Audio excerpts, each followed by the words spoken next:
في هذا الشهر، شهر مبارك، شهر رجب وشعبان، شهر الذي أسرى به ليلا من المسجد الحرام إلى المسجد الأقصى الذي باركنا حوله لنريه من آياتنا إنه هو السميع البصير. اللهم صل وسلم وبارك على سيدنا ومولانا محمد وعلى آله وأصحابه ومن تبعهم بإحسان إلى يوم الدين. أما بعد. Hadratul ulama, para alim, para ulama, para kiai, para buya, para ustaz yang saya hormati Ketua MUI, juga saya hormati Bapak Kiai Haji Nur Shodiq, yang saya hormati Bapak Bupati yang diwakili oleh Bapak Asisten 1 Bapak Muhammad Ali. Mudah-mudahan beliau selalu diberikan oleh Allah sehat lahir batin dan sukses dunia akhirat. Kepada Bapak Camat Kecamatan Budiang yang saya hormati, Bapak Kepala Desa Rengas Condong yang saya hormati, Ketua DKM Masjid Al-Ihsan beserta seluruh pengurus yang saya hormati, Ketua Panitia Pengajian Isra wal Mi'raj Nabi Muhammad Sallallahu Alaihi Wasallam beserta anggota yang saya hormati, juga saudara saya Pak Ahmad yang diduduk tadi datang apa tidak, yang saya hormati Bapak Ibu hadirin wal hadirat yang tidak bisa saya sebut satu persatu nama, semuanya yang saya hormati, dan mudah-mudahan Allah Subhanahu wa Ta'ala memuliakan kita semuanya dunia akhirat. Amin Allahumma amin. Bapak Ibu yang dimuliakan oleh Allah, ungkapan syukur alhamdulillah yang mana Allah Subhanahu wa Ta'ala telah memberi berbagai macam kenikmatan kepada kita semuanya, nikmat sehat, nikmat kesempatan, nikmat umur panjang hingga saat ini kita berjumpa di malam 1 Sya'ban. Mudah-mudahan Allah ngasih umur kita bisa berjumpa bulan yang mulia, yaitu bulan Ramadan. Amin Allahumma amin. Sholawat beriring salam tak lupa selalu kita sampaikan di bibir dan di hati kita kepada baginda Nabi akhir zaman Nabi Muhammad Sallallahu Alaihi Wasallam yang selalu membimbing, mengarahkan dan menunggu kita semuanya di pintu surga. Sebelum umatnya masuk surga, Rasulullah tidak akan masuk. Mudah-mudahan kita semuanya tergolong orang-orang yang ditunggu oleh Rasulullah Muhammad Sallallahu Alaihi Wasallam. Bapak Ibu yang dimuliakan oleh Allah Subhanahu wa Ta'ala, sebelumnya saya mohon maaf juga Pak Ahmad, panitia juga berpikir sampai apa belum itu Pak. Saya mohon maaf, saya waktu ditelepon oleh di WA oleh Pak Ahmad, saya masih di Mekah. Saya nggak ingat jadwal tanggal 21 karena saya pulang umroh tanggal 15, tanggal 16, 17, 18 sampai sekarang, dan sampai tanggal 27 besok masih pengajian.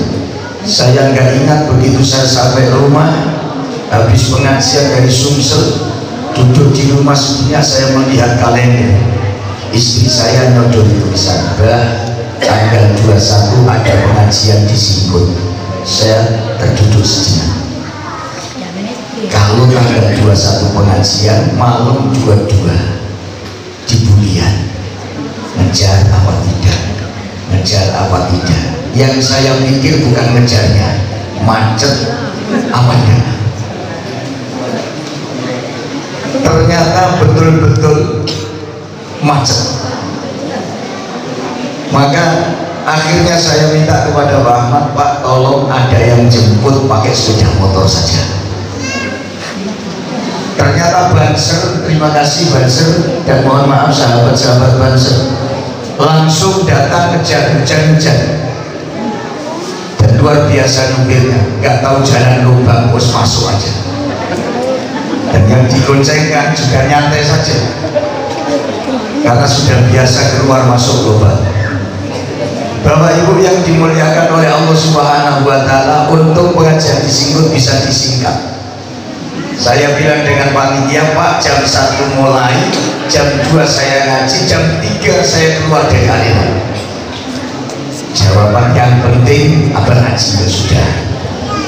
Kalau yang penting saya ngaji, jam 3 betul saya keluar. Dan alhamdulillah saat ini sampai ke sini. Mudah-mudahan Allah Subhanahu wa Ta'ala memberikan kemuliaan pada jamaah yang ada di sini. Bapak Ibu yang dimuliakan oleh Allah, dengan Pak Bupati saya sudah kenal lama. Walaupun hari ini tidak tahu Pak Asisten, saya sudah kenal lama dengan Pak Fadil. Ya karena bajunya sama-sama hijau, sama-sama hijau.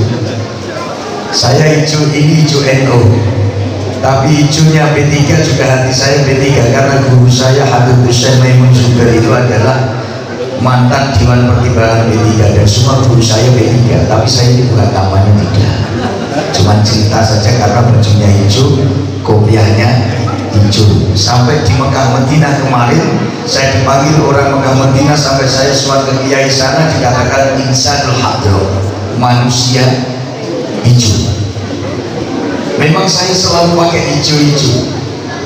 Bapak Ibu yang dimuliakan oleh Allah, Isra wal Mi'raj, Allah Subhanahu wa Ta'ala di dalam Al-Quran itu semua kalamullah, tapi kalamullah yang paling berbeda di dalam Al-Quran hanya ada pada surat Bani Israil.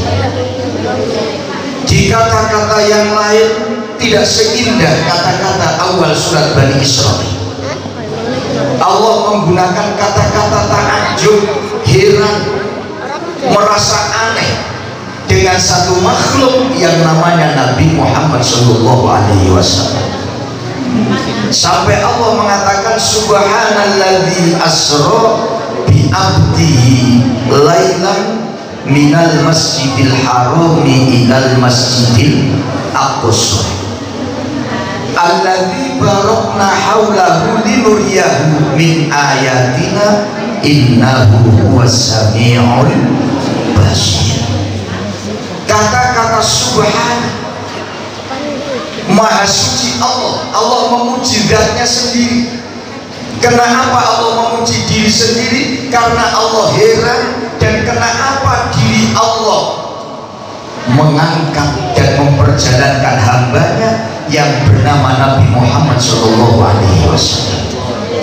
Dengan kata-kata subhanallah berarti membaca tasbih. Maka ketika manusia itu pengen bersih hatinya, pengen bersih jiwanya, pengen bersih akal pikirannya, perbanyak baca tasbih. Subhanallah walhamdulillah wa la ilaha illallah, dan seterusnya. Tasbih dibaca. Ketika kita membaca tasbih, maka kita mensucikan Allah, Allah akan membersihkan diri kita.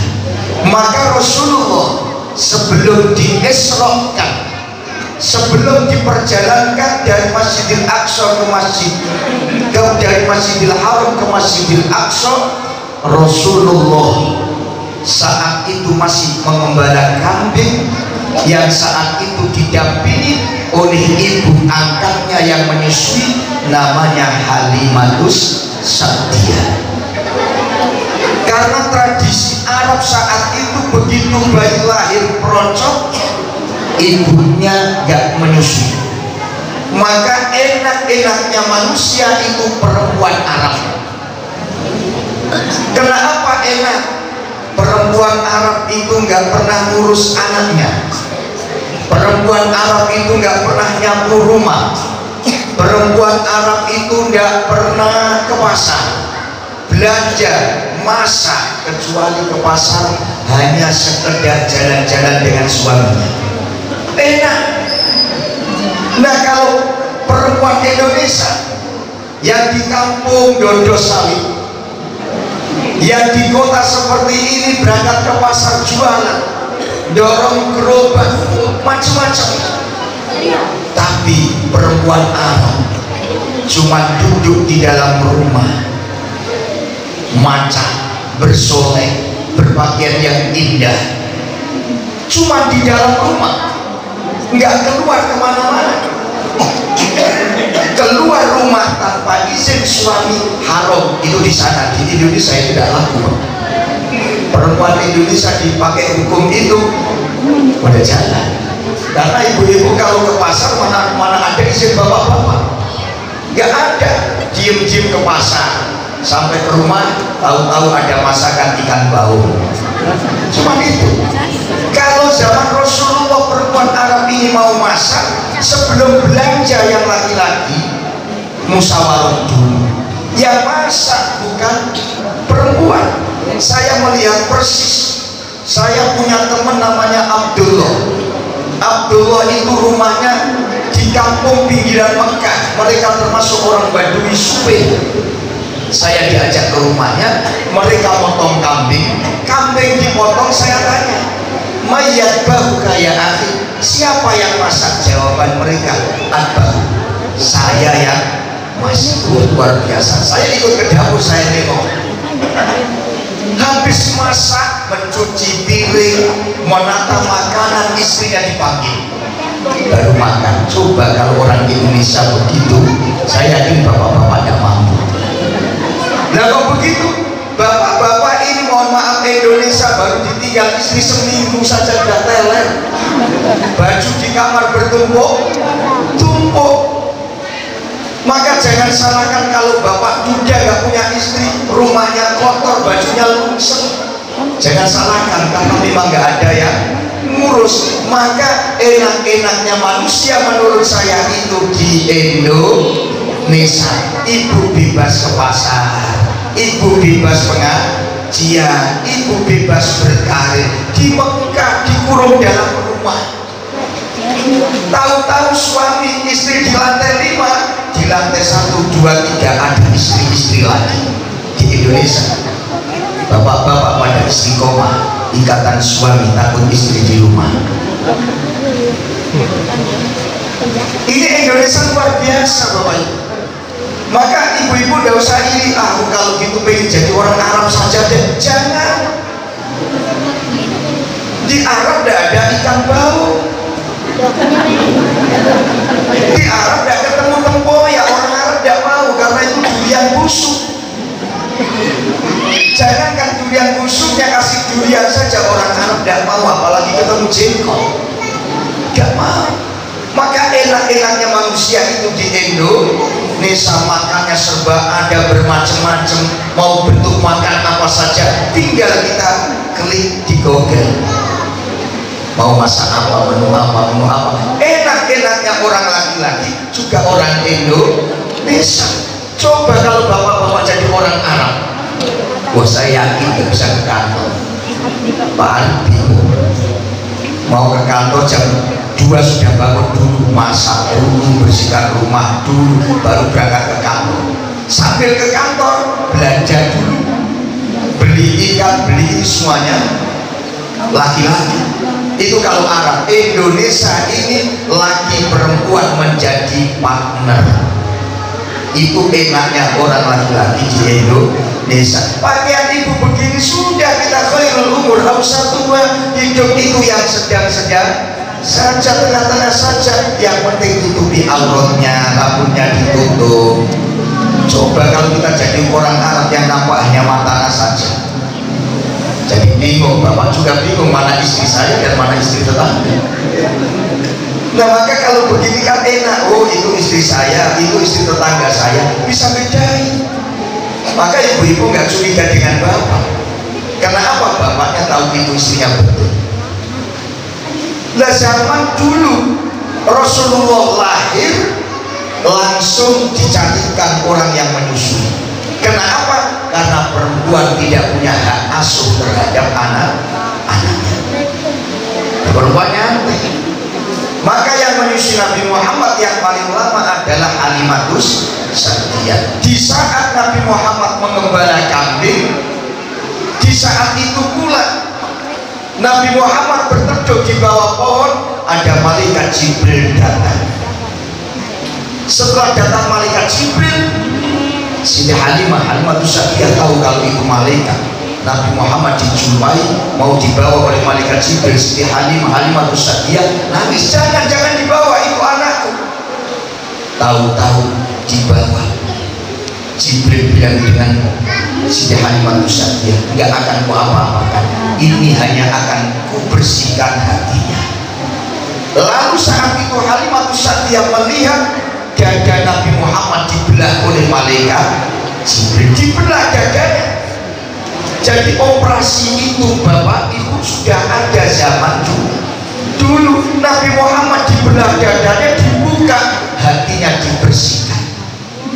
Hati Nabi Muhammad dibersihkan, terutama agar Nabi Muhammad tidak punya penyakit yang namanya dendam. Ketika manusia sudah tidak punya rasa dendam, maka derajat mereka sangat tinggi dan sangat luhur, tidak punya sakit hati dengan siapa. Maka Nabi Muhammad melihat orang kafir biasa saja, jual beli gandengan dengan orang kafir biasa saja.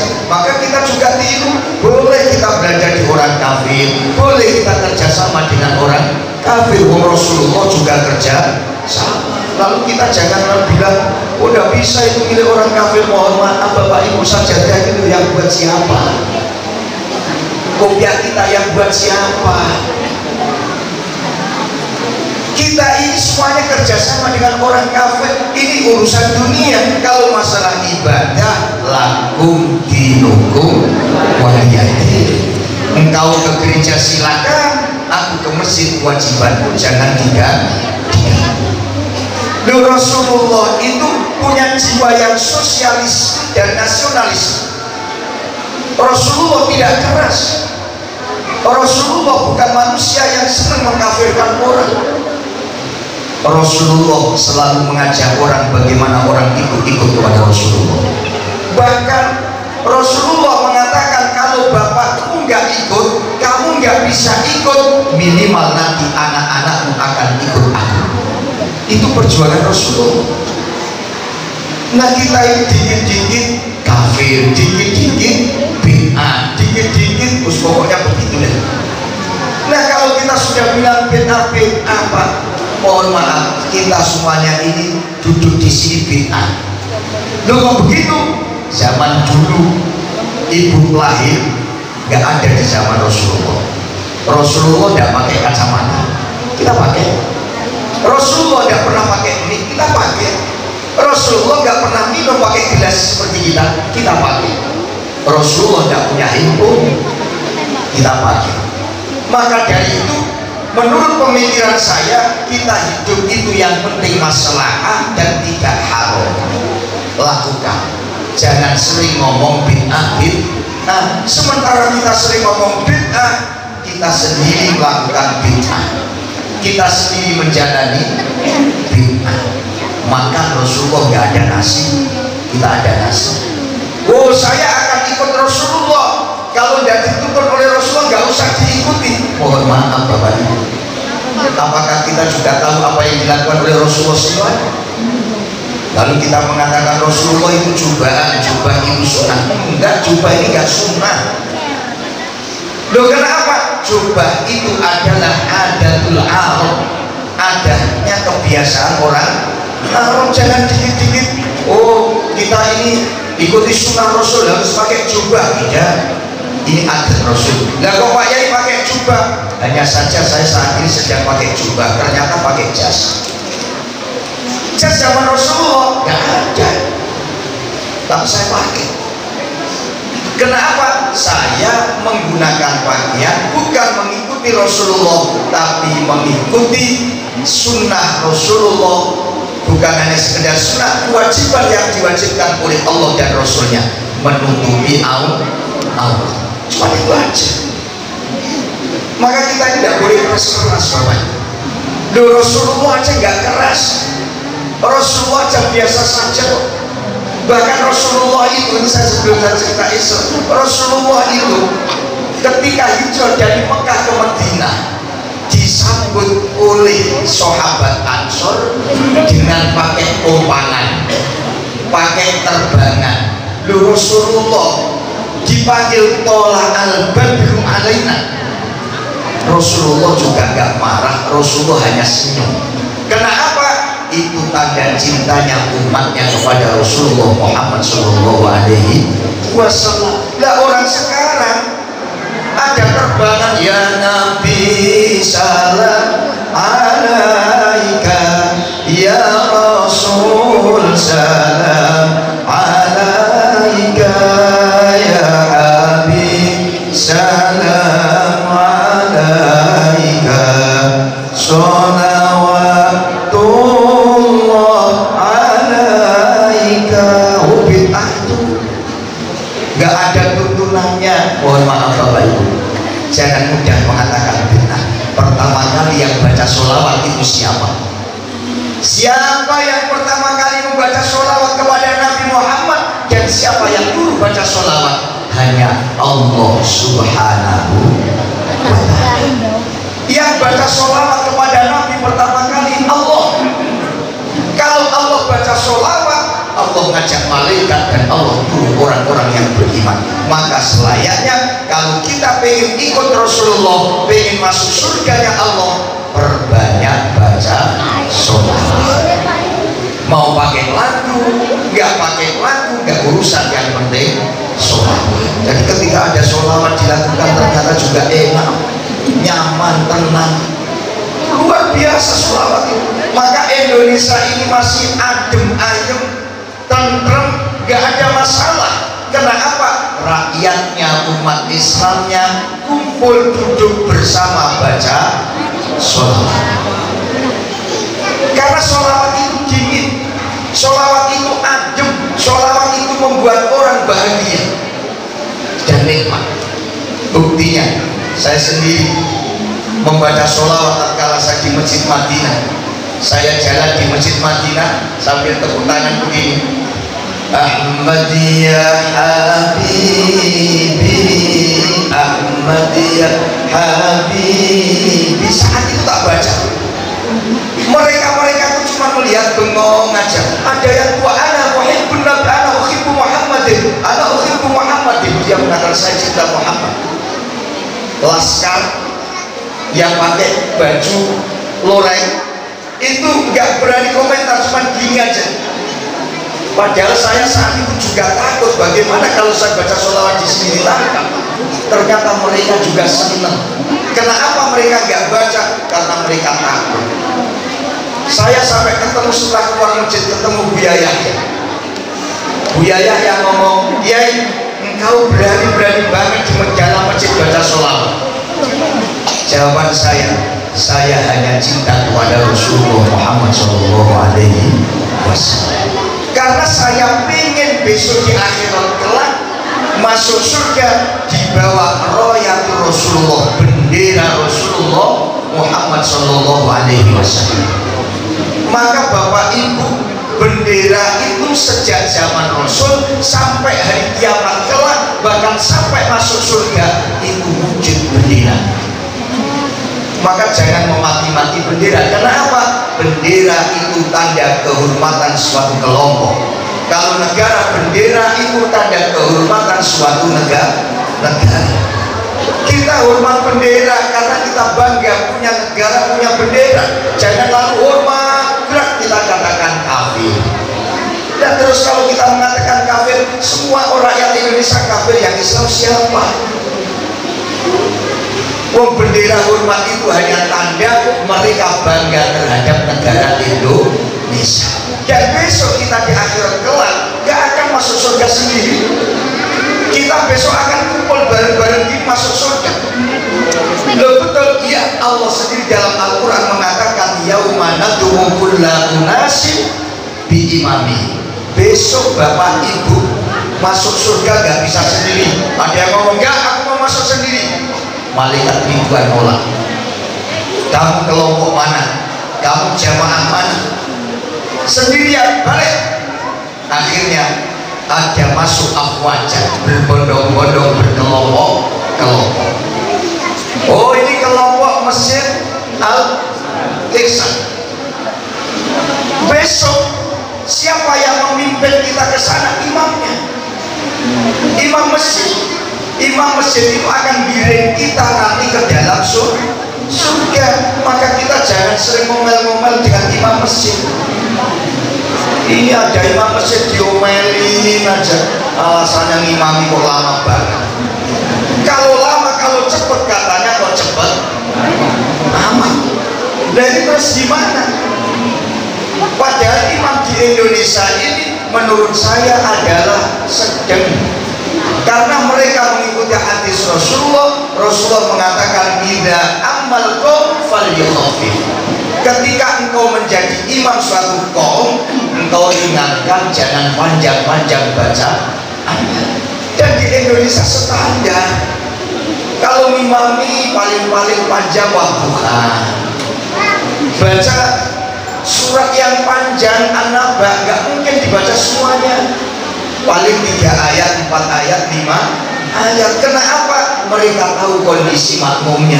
Karena Indonesia itu kalau menjadi makmum lama-lama nggak kuat, kecuali makmum di Mekah. Karena di Mekah mereka jadi makmum terpaksa. Lagi ada imam mati. Satu, yang kedua karena melihat pahala sangat besar. Dan di Indonesia pahalanya cuma 1. Maka kita sholatnya kalau imamnya lama, waduh kelamaan ini. Maka sholat raweh kalau Ramadan itu di mana yang supir Lorena ya banyak penumpangnya. Yang supir PM kok nggak ada. Tapi sekarang sudah mulai imamnya nggak kenceng-kenceng amat, walaupun baca surat pendek. Ghairil maghdubi alaihim waladdallin. Amin. Bismillahirrahmanirrahim. Qul huwallahu ahad, Allahus samad, lam yalid wa lam yulad wa lam yakul lahu kufuwan ahad. Allahu akbar. Enggak kenceng-kenceng amat saat ini. Begitu enggak kenceng amat di saat sholat tarawih, anak-anak muda di perempatan jalan enggak mau ikut tarawih. Lah maka ayo anak-anak muda, bahwa engkau ini adalah dambaan negara, engkau adalah salah satu tiang agama, dan di surga nanti ada pemuda yang qalbuhu mu'allaqun bil masajid. Pemuda yang hatinya, dirinya pengen ke masjid terus, itu adalah pemuda calon surga. Maka kalau bisa masjid yang indah seperti ini, yang azan yang muda-muda, jangan cari yang tua giginya tinggal 2.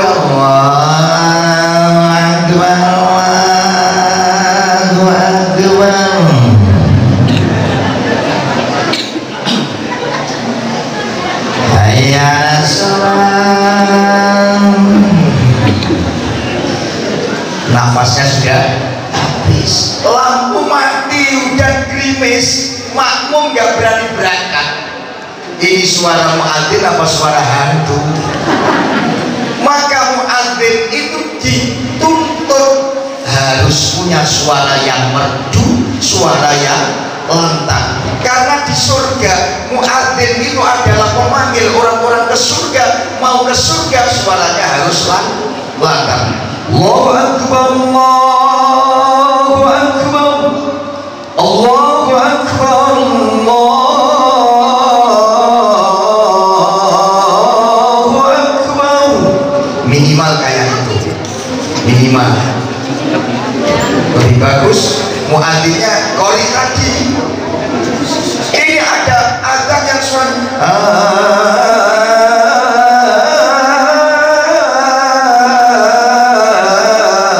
pakai lagu itu. Tidak ada tuntunan di Rasulullah, dikit-dikit tuntunan Rasul, dikit-dikit tuntunan Rasul. Kenapa kalau ke pasar nggak ada tuntunan Rasul, kenapa kau ke pasar?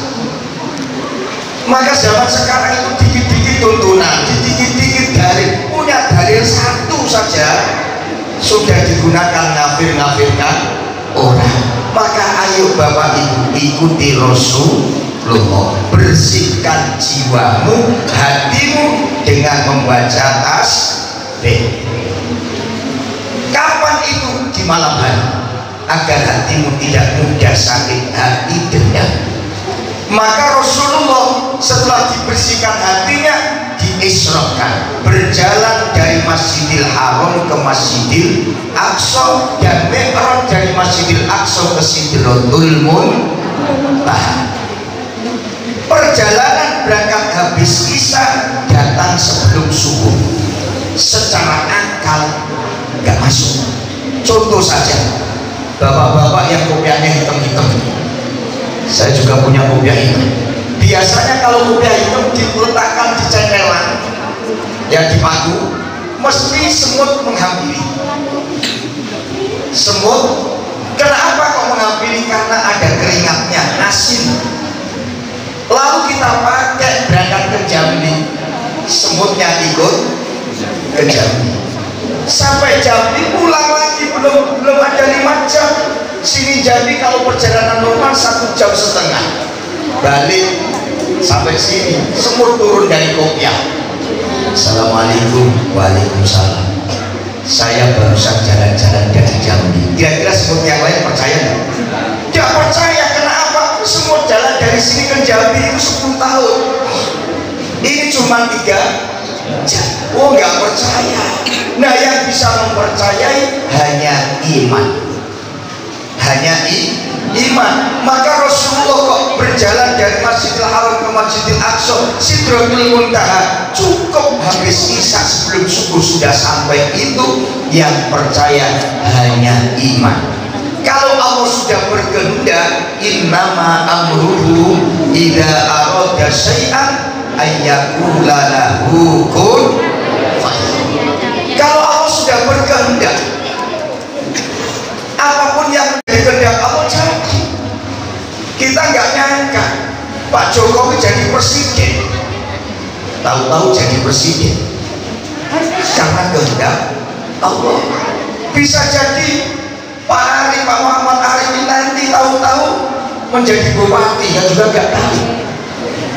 Karena Allah kalau mengendaki, maka ketika melihat seperti itu, manusia nggak boleh sombong. Nggak boleh sombong. Punya teman dulu satu kelas SD, bodoh luar biasa. Lalu mereka sekolah di sana, kita di sini. Tahu-tahu mereka pulang jadi orang pintar. Mosok sih dia pintar seperti itu? Dulu bodoh, nggak percaya. Paling-paling itu ada jinnya itu. Nah, sudah curiga. Padahal ketika Allah merubah manusia itu tanpa kompromi dengan siapa saja. Begitu Allah mengatakan kun fayakun. Yang kaya saat ini belum tentu kaya terus. Yang miskin saat ini belum tentu miskin terus. Maka besarkan hatimu.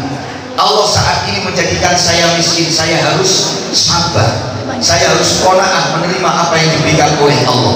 Karena saya melihat bola itu bulat, melihat ban itu bulat, suatu saat di atas dan suatu saat di bawah. Barangkali saat ini saya miskin, mungkin 10 tahun yang akan datang saya jadi orang yang kaya raya. Ternyata 10 tahun gak jadi orang yang kaya raya, baru 5 tahun sudah meninggal dunia. Alhamdulillah. Itu nasib. Maka kita nggak tahu yang kecil-kecil seperti ini. Kayaknya kita biasa-biasa saja. Tahu-tahu nanti ada yang jadi camat, ada yang jadi asisten 1, asisten 2, ada yang jadi kabak kesra, ada pula yang jadi sekda, bupati, bahkan ada pula yang jadi gubernur. Kita kan nggak tahu, Pak. Nasib manusia itu yang menentukan Allah Subhanahu wa ta'ala. Maka nabi-nabi yang lain itu iri kepada Nabi Muhammad. Nabi Adam iri, Nabi Nuh iri, Nabi Musa iri. Kenapa nabi yang baru langsung diangkat dan digandeng oleh Allah menuju Sidratul Muntaha? Dan Nabi Muhammad berangkat itu gak sendirian. Ada 3 teman Nabi Muhammad. 1, Nabi Muhammad ditemani sebelah kanan malaikat Jibril. 2, di tengah Nabi Muhammad ditemani namanya Buraq. Dan 3, sebelah kiri ada malaikat namanya Mikail. Kenapa 3 hal ini? Nabi Muhammad diiringi malaikat Jibril, diiringi malaikat Mikail, dan sarananya adalah Buraq. Artinya manusia hidup ini 1, butuh sarana, butuh lahan, butuh tempat, butuh kendaraan. Dan siapa yang bimbing itu adalah Jibril dan Mikail. Ada kiai dan ada konglo. Itu Nabi Muhammad. Artinya manusia hidup, kalau kita ambil hikmahnya, kenapa Nabi Muhammad ada 3 yang menggandeng? Artinya Nabi Muhammad ini, kalau manusia itu kalau ingin mulia harus ada agama dan ada dunia. Dunia akan kita dapatkan butuh sarana. Contoh, calon bupati, calon gubernur, dia bisa nyalon, tidak mungkin bisa sendiri. Mereka butuh partai, itu kendaraannya. Mereka butuh masyarakat dan mereka butuh gandengan. Itu mesti butuh. Gak bisa mereka tahu-tahu maju sendiri. Oh, saya mau independen. Independen juga bisa dengan syarat juga mencari teman yang banyak. Maka semuanya dibutuhkan. Nah, Nabi Muhammad SAW Isra Mi'raj didampingi malaikat Jibril, kemudian ada Mikail. Lalu akhirnya Nabi Muhammad ke Sidratul Muntaha, berjumpa Allah, mengambil perintah Allah yang namanya sholat. Lalu Nabi Muhammad itu melaksanakan Isra Mi'raj yang hasilnya sholat. Artinya sholat itu bukan hanya sekedar urusan akhirat. Mohon maaf, sholat itu bukan hanya sekedar urusan akhirat, tapi sholat itu ada hubungannya akhirat dan ada hubungannya dunia. Maka kalau manusia itu pengen bahagia dunia akhirat, jangan tinggalkan sholat. Pengen rizkimu lancar, sholat jangan tinggalkan. Pengen karirmu naik, jangan tinggalkan sholat. Pengen engkau jadi orang mulia, dimuliakan Allah, engkau juga jangan tinggal sholat. Karena ada Jibril dan ada Mikail. Jibril bagian urusan pahala, urusan akhirat, Mikail urusan dunia.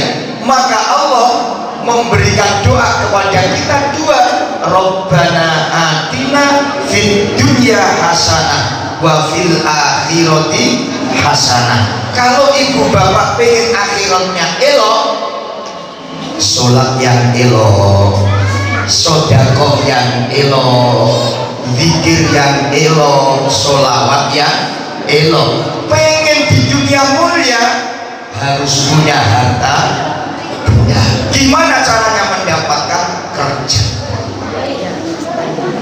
Maka manusia hidup itu ada ikhtiar dan ada tawakal.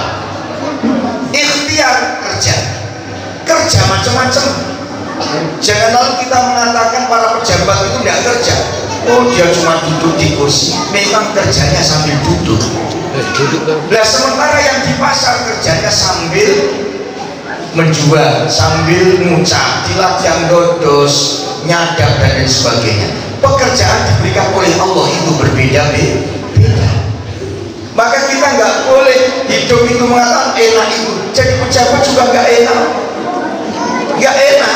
Kenapa mau ke sana harus izin dulu?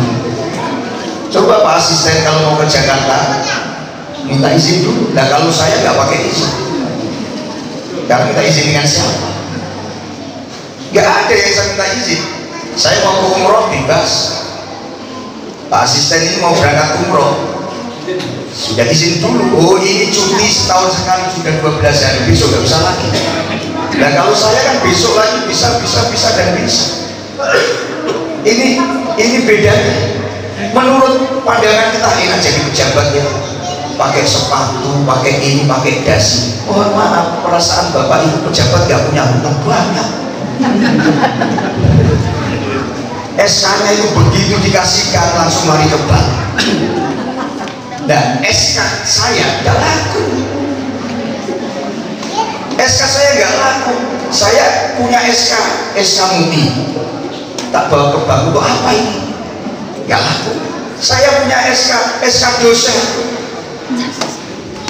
saya bawa ke bank, gak laku. Yang laku itu SK-nya pegawai negeri dan pejabat dan DPR, itu yang laku. Maka kita nggak boleh ini, hati kita bersih. Lalu Nabi Muhammad SAW, kembali kepada Nabi Muhammad, diesrokan berjalan dari Masjidil Haram ke Masjidil Aqsa. Ini nggak langsung, tidak, mampir 3 kali. Di mana mampirnya Rasulullah? Setelah naik Buraq, begitu sampai daerah namanya Thaibah. Thaibah itu Madinah di pinggir. Dikatakan Thaibah karena tanahnya subur, rakyatnya makmur. Di mana itu Thaibah? Di Madinah. Saat ini kalau bapak ibu umroh atau haji akan ketemu daerah Thaibah yang dulu diinjakkan kaki Rasulullah dan Buraq saat Isra-nya Nabi adalah Masjid Quba. Masjid Quba, dan sekeliling Masjid Quba itu daerah yang subur. Apa? Subur kebun sawit. Ya, kebun sawitnya orang Arab. Kurma. Kalau Indonesia kan kurmanya orang Indonesia kelapa sawit, tapi gak enak dimakan. Luar biasa Bapak Ibu. Saat itu apa yang dilakukan oleh Nabi Muhammad? Katanya malaikat Jibril, ya Muhammad, anzil, turun kamu Muhammad. Suma sholli rakaatain, kemudian sholat 2 rakaat. Dalam perjalanan Nabi Muhammad suruh sholat 2 rakaat. Setelah sholat 2 rakaat, Nabi Muhammad ditunjukkan oleh malaikat Mikail, Muhammad, haulah, atau anda di barokna haulah, di kanan kiri ini barokah semuanya, subur makmur, hijau-hijau luar biasa, ada kebun kurma nanti di sini. Kamu lihat Muhammad. Akhirnya Nabi Muhammad juga melihat kebun kurma itu. Setelah sholat melihat kebun. Lalu apa yang dikatakan oleh Allah kepada Nabi Muhammad? Muhammad, saat ini engkau di Thaibah, dan besok Muhammad, umatmu akan ibadah juga akan bercocok tanam. Ini sudah disampaikan oleh Allah kepada Nabi Muhammad sejak Nabi Muhammad Isra. Nah ternyata akhirnya umat Nabi Muhammad ya ibadah, ya bercocok tanam. Ada kebun sawitnya, ada kebun karetnya, ada sayur mayurnya. Ini sudah dicatatkan oleh Allah Subhanahu wa Ta'ala. Artinya bahwa manusia hidup itu butuh ibadah dan butuh ekonomi. Jadi nggak murni, oh enggak, aku nggak perlu kerja, aku di masjid terus putar tasbih. Duduk di masjid, subhanallah, pulang sampai ke rumah buka meja nggak ada nasi. Loh deh, kok nggak ada nasinya? Itu piring makan mas. Lalu kamu nggak mau kerja. Siang begitu, akhirnya sahabat yang namanya Sayyidina Umar bin Khattab datang ke masjid. Anak muda itu masih di situ. Mulai pagi saya lihat anak muda di sini dikit, sampai zuhur masih di sini, habis zuhur di sini, malam di sini. Apa yang dikehendaki mereka? Ditanya, saya ingin kaya. Mohon maaf, seringkali kita ini minta ijazah kiai-kiai, Pak Yai saya minta ijazah supaya jadi orang yang kaya raya. Boleh, tapi tetap kerja. kerja, pengen jadi orang kayak muter tasbih, nggak bisa. Maka Sayyidina Umar mengatakan, wahai pemuda, inna sama la tumtiru dhahaban wala fiddatan. Wahai anak muda, langit tidak akan pernah menurunkan emas dan perak. Lalu kerja, setelah kerja baru berdoa. Maka ada ikhtiar dan tawakal. Ibu silakan pagi kerja, setelah kerja waktunya azan sholat, kerja lagi sholat lagi, kerja lagi sholat lagi, insya Allah hidupnya barokah. Maka orang yang barokah hidupnya, rizkinya melimpah, itu karena mereka bukan hanya wiridan, tapi mereka ya zikir, ya wiridan, ya kerja. Lalu ibu-ibu ngomong, dan saya lihat pimpinan pondok pesantren itu tidak pernah kerja kok, kaya-kaya ya. Mohon maaf ibu bapak, pimpinan pesantren itu kerja, bukan nggak kerja. Dan apa? Ngajar itu pekerjaannya. Maka tadi saya katakan manusia itu pekerjaannya berbeda-beda. Nah, kenapa mereka jadi orang yang kaya, duitnya banyak? Karena mereka di samping ibadah, mereka juga bekerja. Lalu yang kedua, setelah Nabi Muhammad dari Thaibah di Masjid Kuba dan sekelilingnya, maka orang yang ada di Thaibah itu senang sedekah. Ketika ibu umroh ke sana, haji, mampir ke sana mesti halal semuanya. Ada yang pinter, karena halal mereka makan sebanyak-banyaknya. Pembimbing umroh juga bilang kalau tidak beli tidak apa-apa, yang penting makan di sana, jangan dikantongin. Makan, ajwa dimakan 50, ya masih kenyang. Sukari, yang Maria, yang Laban, semuanya dimakan habis, dan yang punya itu nggak marah, karena memang diniati sedekah. Begitu sampai mobil, loh mas, kamu kok nggak beli lagi di sana? Kan di situ halal semuanya, saya hanya makan yang penting perutku. Kenapa itu dihalalkan dan disedekahkan? Karena tanah itu memang sudah dijamin oleh Allah subur. Semakin banyak disedekahkan, kesuburannya semakin tambah banyak. Dan kemudian tanah yang diinjak oleh Rasulullah, Masjid Kuba, siapapun yang sholat di sana 2 rakaat, pahalanya sama dengan umroh. Orang Medina itu tidak ke Mekah, tidak apa-apa, ke Kuba aja sudah dapat pahala umroh. Itu orang Medina. Rasulullah setiap hari Sabtu ke sana, kunjung ke sana. Itu Rasulullah. Dan setelah dari Masjid Kuba, dari Thaibah, Rasulullah diajak pergi lagi oleh malaikat Jibril dan Mikail. Kemana? Jabal Turisina. Gunung Turisina itu gunung yang dulu Allah memanggil berjumpa dengan Nabi Musa alaihi salam. Dan di situ gunung ini banyak perniagaannya, emas, perak, tembaga, di gunung itu semuanya. Nabi Muhammad sholat. Setelah sholat ditunjukkan oleh malaikat Mikail, Muhammad ini isinya perniagaan semuanya. Dan umat besok akan banyak yang melakukan perniagaan. Ada yang dagang ini, dagang itu. Artinya umat Nabi Muhammad itu di samping perkebunan juga ada yang dagang. Artinya dagang itu boleh. Maka yang dagang gak usah susah. Rasulullah itu juga dagang. Dan ikuti Rasulullah, kita dagang. Setelah dari situ Rasulullah diajak pergi lagi ke namanya Baitul Lahm, peternakan kambing. Sholat 2 rakaat dan melihat peternakan.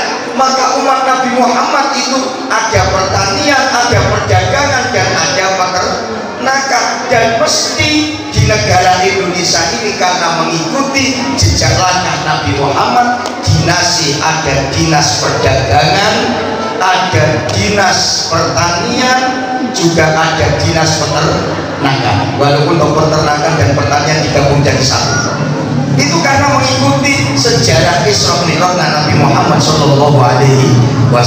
Setelah itu Nabi Muhammad ditunjukkan urusan dunia dan akhirat, lalu Nabi Muhammad ke Masjidil Aqsa. Dari Masjidil Aqsa ke Sidratul Muntaha, ke atas. Ini kalau ilmu thariqah, Nabi Muhammad ini baru suluk, hanya berpikir untuk Allah saja. Maka Isra Mi'raj itu melambangkan hubungan horizontal dan vertikal, hubungan yang mendatar, artinya berhubungan sesama manusia, silaturahim, bergaul dengan manusia, mubasyarah dengan manusia, kerjasama dengan manusia, dan yang terakhir ke atas adalah hubungan kepada Allah Subhanahu wa Ta'ala. Maka manusia itu kalau dengan manusia yang lain baik, yakin dengan Allah akan baik. Maka dari itu, ayo ibu bapak yang dimuliakan oleh Allah, terutama para pemuda semuanya, jangan lupa engkau berkawan dengan teman-temanmu, berkawanlah dengan baik, bekerja sama dengan temanmu, bekerja sama dengan baik, tapi jangan lupa hubunganmu kepada Allah Subhanahu wa Ta'ala. Karena ini hasil Isra Mi'raj adalah mendidik kita berhubungan dengan baik sesama manusia, tidak pandang bulu, tidak pandang bulu. Yang namanya hubungan dengan manusia ini tidak pandang bulu, yang Islam yang enggak Islam tetap itu saudara kita. Ada saudara sebangsa dan setanah air, dan ada saudara seiman. Maka kita di Indonesia nggak ada musuh, semua saudara. Orang Muara Belian semua saudara. Ada orang yang dari Jawa, ada orang yang dari Sumatera Utara yang tidak Islam, saudara kita, cuma saudara di dunia, tidak saudara di akhirat. Gak ada musuh di antara kita, semuanya sama, semuanya sama. Nah lalu kok beda? Beda itu urusan agama, lakum dinukum waliyadin. Kalau urusan kesosial kemasyarakatan tetap sama saja. Lalu seumpamanya kita mau menyantuni anak yatim, kita juga jangan pandang dulu anak yatim dari anak siapa saja juga berhak kita santuni. Mungkin kalau ada anaknya orang non Islam, nyantuninya jangan di masjid, berbeda tempat saja. Loh, Rasulullah itu juga mengusap kepalanya anak yatim yang bukan anaknya orang Islam. Maka bagi ibu bapak yang mengumpulkan dana anak yatim jadi orang yang gembira. Kenapa? Rasulullah mengatakan ana wa kafilul yatim fil jannah. Aku bersama orang-orang yang mau urunan iuran menyantuni anak yatim seperti yang disantuni oleh Pak Asisten, Pak Camat, Ketua Masjid tadi. Ini adalah sarana untuk masuk surga. Maka ayo ibu bapak kumpulkan danamu, sisihkan danamu untuk anak yatim. Kenapa? Agar kita mempunyai kunci surga Allah Subhanahu wa Ta'ala. Dan saya pesan ketika menyantuni anak yatim, jangan sesekali minta doa. Nah, tak kasih ini tolong doain saya ya, apalagi ini mau 2024 ya, yang mau nyalon juga silakan cukup satunya aja, nggak usah minta doanya. Kenapa? Tabassumul aitam senyumnya anak yatim itu doa. Jadi ketika kita kasih duit mereka senyum, berarti mendoakan kita agar kita bahagia. Kalau kita bilang nak ini tak kasih tolong doain, ini berarti memberi beban kepada anak. Jangan. Maka ayo para calon-calon yang akan datang, baik calon legislatif maupun eksekutif, silakan menyantuni anak yatim, berlomba-lomba kasih anak yatim. Tapi saya pesen jangan minta doa, tidak usah minta doa, kasih saja. Insya Allah dengan keikhlasan itu, tanpa minta sesuatu timbal balik dari anak itu, Allah akan mengangkat harkat martabat kita semuanya. Amin Allahumma amin. Bapak Ibu yang dimuliakan oleh Allah Subhanahu wa Ta'ala, mungkin malam hari ini hanya itu yang saya sampaikan. seputar Isra Mi'raj, seputar kehidupan kita, seputar anak yatim. Mudah-mudahan kita semuanya dijadikan oleh Allah hamba-hamba yang cinta kepada Allah, hamba yang cinta kepada Rasulullah. Lisan kita selalu berzikir kepada Allah, selalu membaca sholawat Nabi. Kita tetap baik berhubungan dengan sesama manusia, dan lebih utama kita tetap baik berhubungan kepada Allah Subhanahu wa ta'ala. Sekian, mohon maaf atas segala kekurangan, segala kekhilafan, segala perhatian kami ucapkan ribuan terima kasih. Ihdinas siratal mustaqim, siratal anbiya wal mursalin. Wallahul muwaffiq ila aqwamit thoriq. Assalamualaikum warahmatullahi wabarakatuh.